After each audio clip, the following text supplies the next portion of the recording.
A krásna vec, ako som spomínal.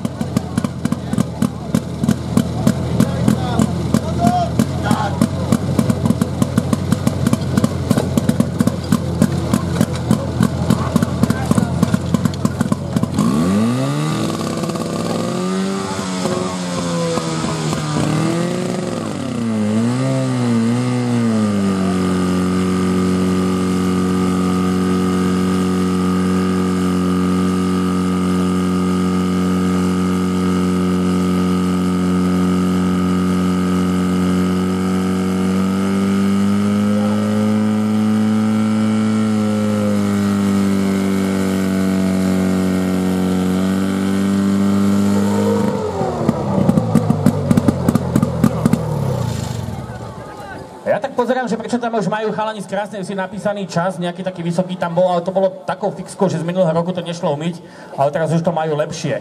Výsledný čas na pravom terči 30.42, ľavý lepší 29.66. Ale čo to? Červenú vlajočku vidíme. Rozhodca nekompromisne. Dobre. Chalani znovu jediný na červenú základňu.